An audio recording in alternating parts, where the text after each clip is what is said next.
Hello guys, welcome to my channel AV news C3। आज का जो पार्ट है वो जीएसटी फाइलिंग का सेकंड और आखिरी पार्ट है। मतलब आज हम देखेंगे जीएसटी 3B को कैसे फाइल करते हैं।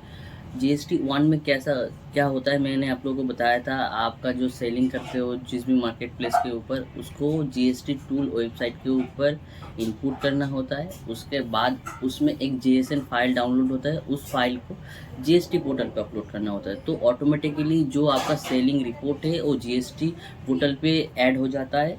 और कुछ थोड़ा थोड़ा चीज़ करना होता है, उसको कर देते हो तो आपका GSTR 1 फाइल हो जाता है। तो उसके ऊपर वीडियो मैं ऑलरेडी बना चुका हूँ, उसका लिंक भी मैं दे दूंगा और डिस्क्रिप्शन पे भी हो सकता है मैं उसको दे दूँ।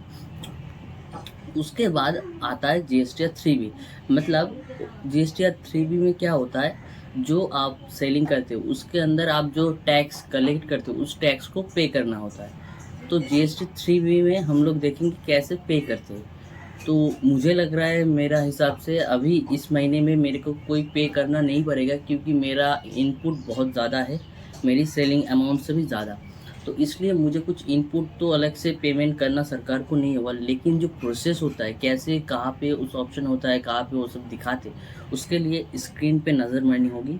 ऐसे इंटरेस्टिंग वीडियो देखने के लिए चैनल को सब्सक्राइब ज़रूर कर दीजिएगा, क्योंकि मैं आपका कुछ पैसा तो बचा रहा हूँ। क्योंकि आपको सीए के पास अलग से जाना नहीं पड़ेगा, आपका जो जीएसटी फाइलिंग है खुद से कर सकते हो कुछ मिनट के अंदर। ठीक है, तो इसके लिए चैनल को प्लीज़ सब्सक्राइब कर दीजिएगा ऐसे ई कॉमर्स रिलेटेड वीडियो देखने के लिए। तो चलिए स्क्रीन पे। तो हेलो गाइस, आप लोग मेरे स्क्रीन पे आ चुके हो। तो अभी ज़्यादा कुछ इधर उधर की बात हम लोग नहीं करते, काम की बातें करते। तो आपको पहले जीएसटी पोर्टल को लॉगिन करना होगा। मैं क्रोम को ओपन कर लेता हूँ और मेरा जो जीएसटी पोर्टल है उसको लॉगिन करता हूँ। आप भी कर लो। उसके बाद कैप्चा फिल करो। मैं कैप्चा को फिल कर दिया।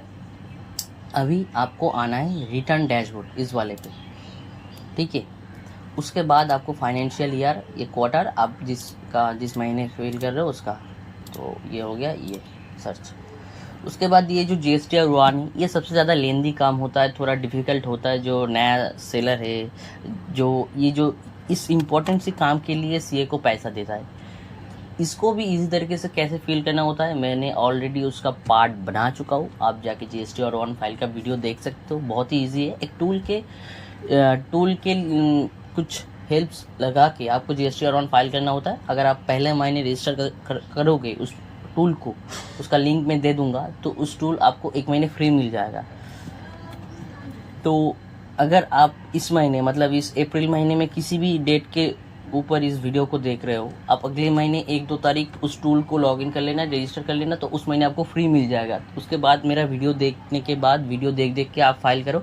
अगर आपको इजी लगता है तो उसके अगले महीने से आप पेमेंट कर सकते हो। कुछ मिनिमम, बहुत ही मिनिमम, आपका सीए से भी बहुत कम लेगा, ये तो मैं आपको गारंटी देके बोलता हूँ। तो ये GSTR 1 ऐसे फाइल होता है। ये फील्ड हो चुका है मैंने ऑलरेडी, मैंने कुछ गलती नहीं की। उसके बाद मैं एक चीज़ आप लोग को दिखा देता हूँ, जो कुछ ITC क्लाइम होता है कहाँ पे दिखती है। ऑटो ड्राफ्टेड डिटेल्स में आपको जो आपने सेल किया, उसके अंदर जो कमीशन वगैरह दी, सब कुछ इस वाले पार्ट पे दिखाता है। B2B इन्वॉइस के अंदर अगर आप कुछ बाय करते हो, सब कुछ इधर दिखाता है। देख सकते हो मैंने बहुत सी जगह से बहुत सी चीज़ें लिए हैं अप्रैल महीने में। तो इधर सब कुछ दिखाएगा कि आप कहाँ से परचेस किए। ठीक है, और ये देख सकते हो फ्लिपकार्ट, अमेज़ॉन। ठीक है, और ये है रहा मीशो का। तो ये फ्लिपकार्ट, अमेज़ॉन का क्या परचेस किया। परचेस मतलब आप लोग जो कमीशन देते हो उस कमीशन के हिसाब से जो बनता है वो आप इधर, ये इंटीग्रेटेड टैक्स में 5610 रुपीज़ मेरे को ये क्लाइम हो जाएगा। अलग से कुछ मतलब वॉलेट में ऐड ऐसे नहीं करना होता, ऑटोमेटिक हो जाता है। ठीक है, अभी आपको 3B को फाइल करके दिखाता हूँ। और ये कभी कभी आपके साथ भी हो सकता है। देखो, फाइनेंशियल ईयर सिलेक्ट किया तो पीरियड आपके सामने नहीं आ रहा है, तो प्रॉब्लम चलता है। तो इसको ऐसे करना होता है कभी कभी। मैं आपको दिखाता हूँ जो ट्रिक्स। बहुत ही ईजी। अगर नहीं होता है, वेबसाइट सही से काम नहीं करता है, तो आपको अगर काम करोगे तो सही है, नहीं तो रिफ्रेश करोगे कुछ बार, नहीं तो लॉग आउट करके फिर से ऑन करोगे। तो मैं करता हूँ, देखते कब तक होता है।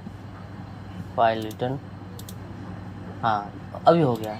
फाइनेंशियल ईयर मैंने सिलेक्ट कर लिया, मार्च। हाँ, अभी आपको 3B को फाइल करके दिखाता हूँ। GST 3B फाइल का जो लास्ट डेट होता है 20। ठीक है, अभी आपको प्रीपेयर ऑफलाइन नहीं, प्रीपेयर ऑनलाइन पे आना है। उसके बाद क्लोज, ठीक है। उसके बाद ये देख पा रहे हो कितना इंटीग्रेटेड है, कितना एलिजिबल है, ये सब दिखाई देगा। अभी उतना ज़्यादा इसमें झंझट नहीं है, आपको उसका देख के भी कुछ काम नहीं है, देख सकते हो। आपको आना है प्रोसीड टू पेमेंट, कितना आपको पेमेंट करना होगा, या आपका कितना पहले था कैश लेजर बैलेंस, कितना पहले आपसे वॉलेट में था क्रेडिट लेजर बैलेंस, ठीक है। उसके बाद आपको कितना पेमेंट करना होगा, ये इतना मुझे पेमेंट करना होगा 13,133, सेंट्रल टैक्स 529, स्टेट टैक्स 529, लेकिन ये मुझे पे करना होता। लेकिन देखो पेड थ्रू ITC से ये ऑलरेडी पे हो चुका है 13,000, ये इससे 529 भी हो चुका है, इससे 529 हो चुका है, तो मुझे अभी कुछ पेमेंट करना नहीं पड़ेगा। मैं आपको दिखा देता हूँ, एक सेकेंड।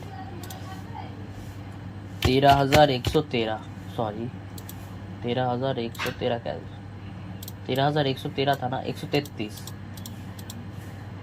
13,133 से मैंने माइनस किया 8425, उसके बाद माइनस किया 1907, ठीक है। उससे माइनस किया ये देखो 2801, तो ये ऑलरेडी पेमेंट हो चुका है, इसका भी पेमेंट हो चुका है, तो इस महीने मुझे अभी पेमेंट करना नहीं होगा, ठीक है। तो ये मेरा ख़त्म, मुझे अलग से कुछ पेमेंट करना नहीं होगा, ठीक है। अभी अगर आपके वॉलेट में नहीं रहता तो आपको एक चालान क्रिएट करनी होती है, उसमें आप क्या बोलते हैं उसको, यूपीआई के थ्रू भी कर सकते हो, स्कैन वगैरह करके भी कर सकते हो। तो मेरा तो ऑलरेडी है वॉलेट पे, तो मैं इधर करूँगा make payment post credit to ledger, इस पर कर दूंगा एग्री एंड कंटिन्यू। उसके बाद एक बार येस, तो मेरा हो चुका है, ठीक है, ओके। अभी थोड़ा स्क्रॉल करूँगा, ये बोल दिया गया है कि क्या किधर से डिडक्ट हुआ है, ठीक है, तो ऑलरेडी हो चुका है। तो प्रोसीड टू फाइल, तो इधर वेरिफिकेशन के लिए आपको इधर ये वाला ये करना होगा, और आपको आपका जो ऑथोराइज सेक्रेटरी है, मतलब अगर आप प्रोप्राइटर खुद हो तो आपका नाम इधर दिखाई देगा, अगर आपका कोई प्रोप्राइटर आप किसी और का कर रहे हो तो उसका भी नाम इधर दिखाई देगा, ठीक है। तो मैं अभी इसको, मेरा जो नाम है इसके ऊपर सिलेक्ट करके दबा देता हूँ। अभी ये देखो दो चीज़ें, file GSTR 3B will DSC और EVC। तो DSC मतलब क्या है, DSC जो डिजिटल सिग्नेचर से जो लोग करते हैं उनके लिए, और EVC मतलब आपका आधार कार्ड का नंबर से उससे OTP वगैरह आपके पास आएगा। तो मैं इसको दबा देता हूँ, file GSTR 3B with EVC, और मेरे को इधर OTP देना पड़ेगा, तो OTP के लिए कुछ देर में वेट करता हूँ। हाँ, मेरा मोबाइल पे OTP आ चुका है, तो मैं इसको दे देता हूँ।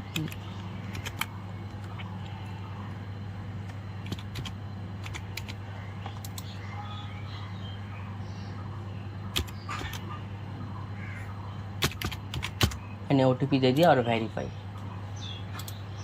तो मेरा GSTR 3B फाइल हो चुका है, ठीक है।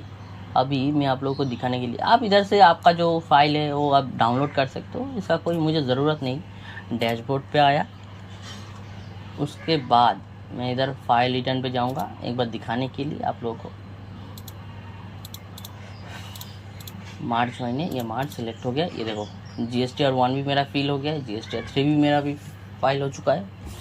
तो ऐसे ही बहुत इजी वे पे आप GSTR 1 और GSTR 3 भी फाइल कर सकते हो, आपका कुछ पैसा तो बच ही जाएगा। तो अगर वीडियो अच्छा लगे, आपके काम पे अगर आए, तो आप चैनल को ज़रूर सब्सक्राइब कर दीजिएगा।